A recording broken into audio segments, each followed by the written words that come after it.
नमस्कार दोस्तों, मैं विजय तिवारी। स्वागत है आपका हमारे YouTube channel the books society में, जहां हम सब्जेक्ट कोड बीपीएससी 145 के चैप्टर नंबर 12 की चर्चा करेंगे। चैप्टर का नाम होगा महिला आंदोलन। जहां इस चैप्टर को पढ़ने के बाद हमें यह पता चलेगा कि नॉर्थ ईस्ट के जो इलाके हैं, चाहे आप आसाम की बात करो, मणिपुर, मिजोरम की बात करो, नागालैंड, मेघालय की बात करो, इन सभी क्षेत्रों में समय समय पर महिलाओं ने विभिन्न प्रकार से विभिन्न सामाजिक मुद्दों को उठाया है। और ना सिर्फ उन सामाजिक मुद्दों को उठाया है, बल्कि कई स्तर पर ये महिलाएं सफल भी रही हैं।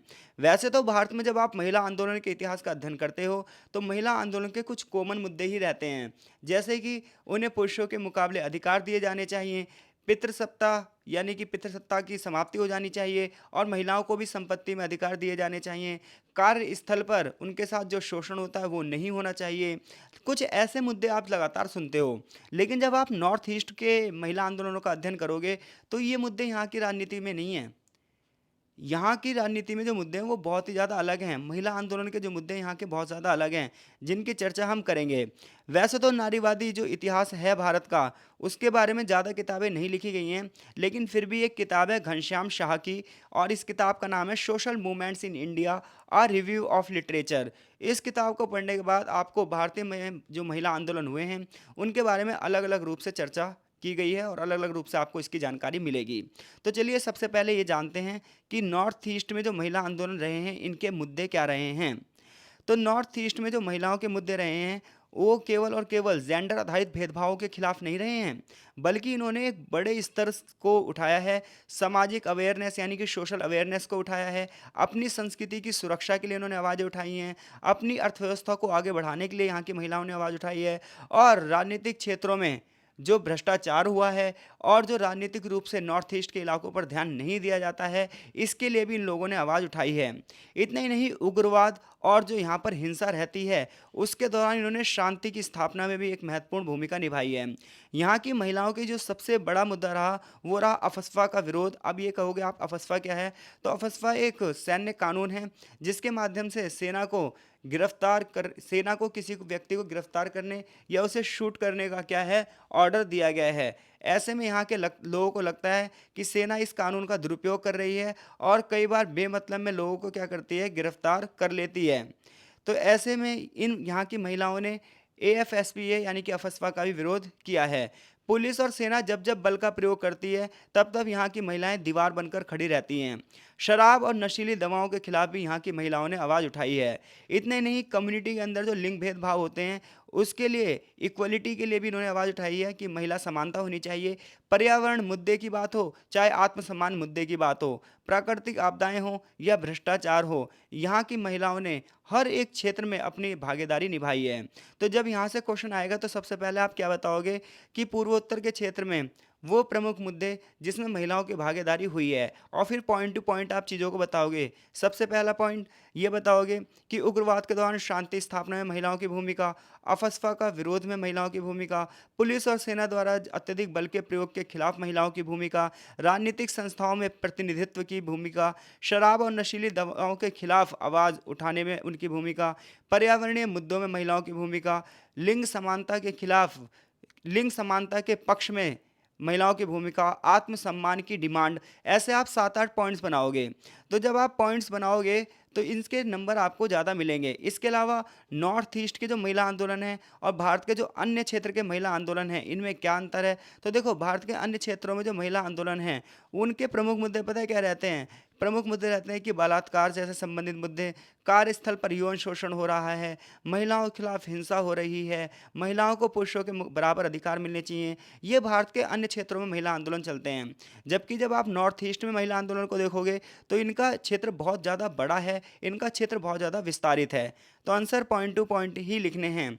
पूर्वोत्तर भारत में महिला आंदोलन की सबसे बड़ी विशेषता ये है कि ये गैर राजनीतिक हैं, यानी कि राजनीतिक दलों से ये अपने आप को सपोर्ट नहीं करते हैं। ये गैर राजनीतिक दलों से अलग होकर समाज के लोगों को अवेयर करते हैं, समाज की जो समस्याएं हैं उनको उठाते हैं। लेकिन इसका मतलब ये नहीं है कि वो पूरी तरीके से पॉलिटिक्स में भाग नहीं लेते, क्योंकि आंदोलन और पॉलिटिक्स का एक गहरा रिश्ता है, जो समय समय पर एक दूसरे को प्रभावित करता रहा है। लेकिन देखा जाए तो 90% मुद्दे ऐसे ही हैं जो गैर राजनीतिक हैं, जिनका राजनीति से अपना कोई लेना देना नहीं है। तो ये तो रहे नॉर्थ ईस्ट में महिला आंदोलन के मुद्दे। अब हम कुछ राज्यों के उदाहरण सहित चर्चा करेंगे। तो सबसे पहले उठाते हैं मुद्दा नागालैंड का। तो जैसे ही आप नागालैंड की बात करोगे तो आपके मन में उग्रवाद और निर्जातीय संघर्ष की छवि आएगी कि यार नागालैंड में तो हमेशा से ना दंगे फसाद रहते हैं और ये सुरक्षित इलाका नहीं है।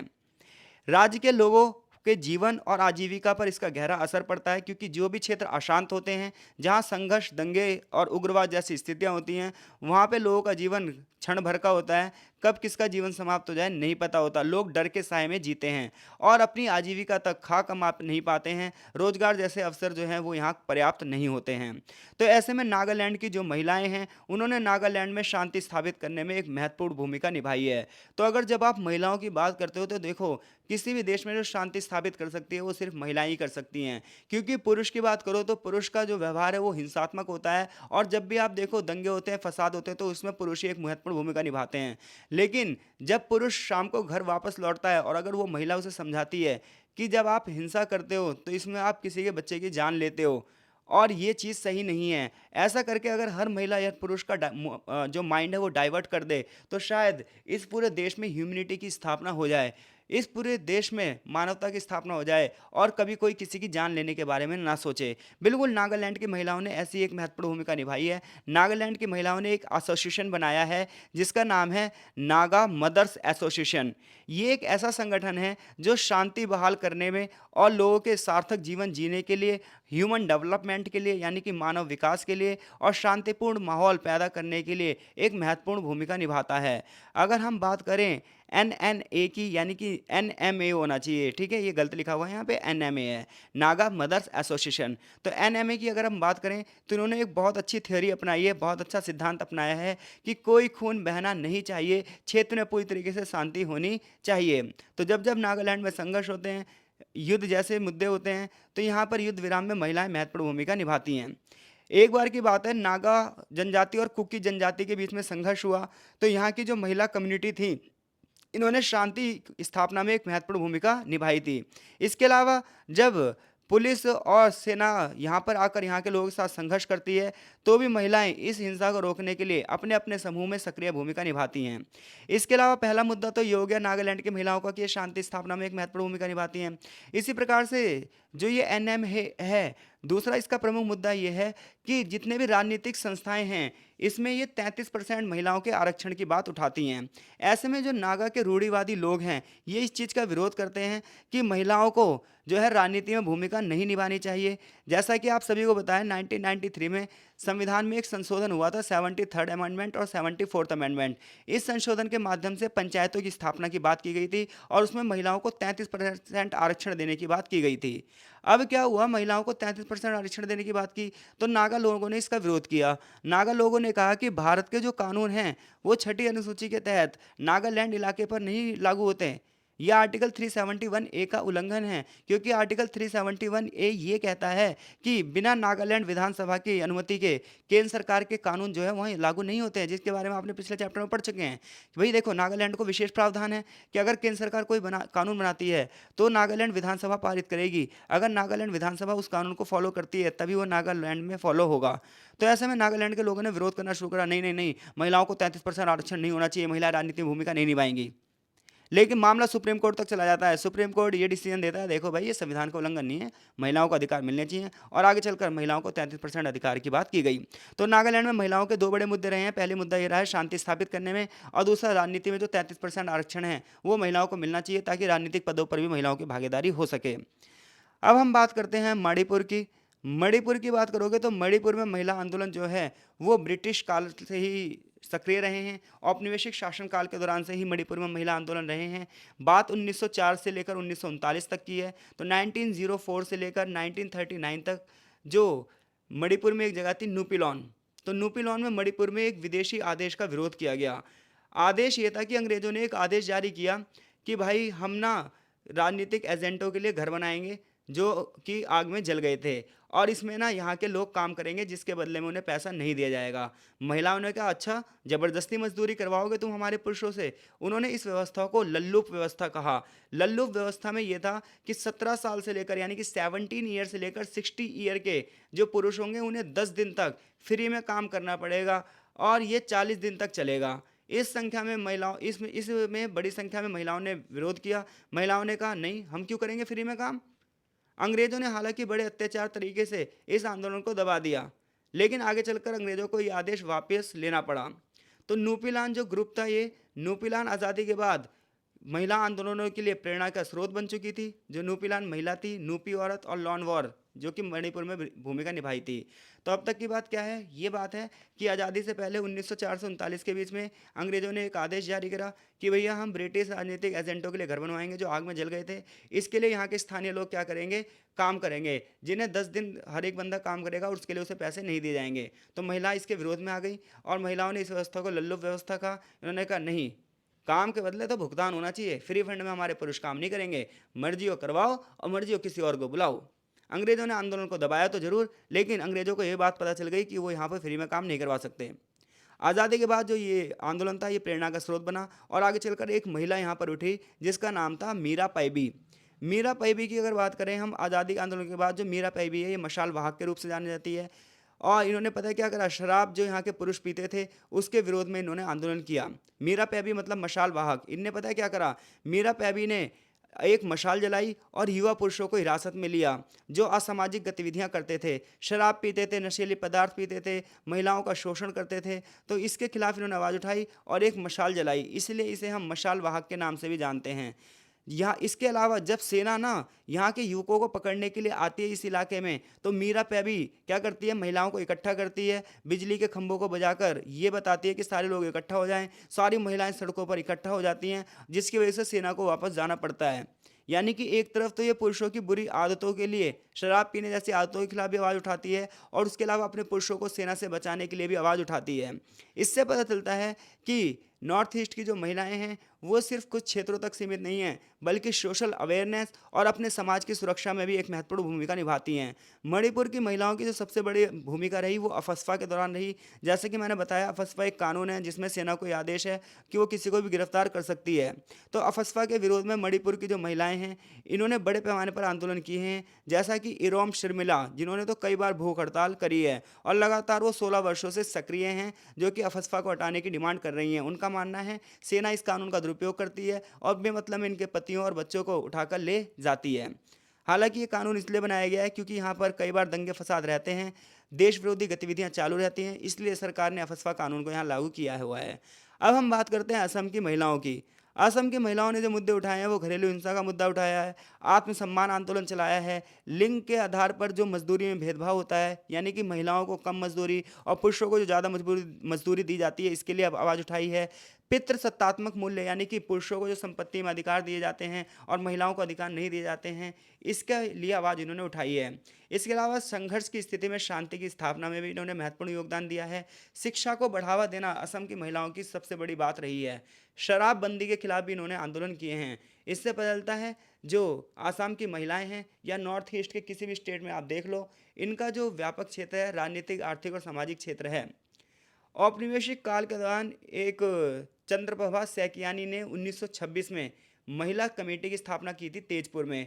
यानी कि चंद्रप्रभा सैकियानी नाम की एक महिला ने 1926 में महिला कमेटी की स्थापना करी। महिलाओं के खिलाफ हिंसा के लिए कई आंदोलन हुए। इसके अलावा साक्षरता को बढ़ावा देने के लिए आंदोलन हुए। कार्यस्थल पर जो महिलाओं का शोषण होता था उसके लिए आंदोलन हुए। महिलाओं के सम्मान के लिए आंदोलन हुए। समाज में महिलाओं के साथ जो असमान व्यवहार होता था उसके लिए असम में आंदोलन हुए। और ऐसी कई गतिविधियां रहीं। इवन जब हिंसा की स्थिति थी तो ऐसे में शांति स्थापना करने में भी असम की महिलाओं ने एक बहुत बड़ा योगदान दिया। जैसा कि ममोनी रायसम गोस्वामी ने लिखा भी है, जो कि एक पुरस्कार विजेता लेखिका रही हैं। इन्होंने ये लिखा भी है कि भारतीय सेना और यहाँ के लोगों के बीच में जो शांति स्थापना में एक महत्वपूर्ण भूमिका निभाई है वो यहाँ की महिलाओं ने ही निभाई है। जैसा कि 1922 में डेमरी में बोडो महिला न्याय मंच का गठन भी किया गया ताकि लोगों को उनके अधिकारों के बारे में अवेयर किया जा सके, जागरूक किया जा सके। 1985 में जब आंसू आंदोलन चल रहा था तो उसमें भी महिलाओं ने एक महत्वपूर्ण भूमिका निभाई थी।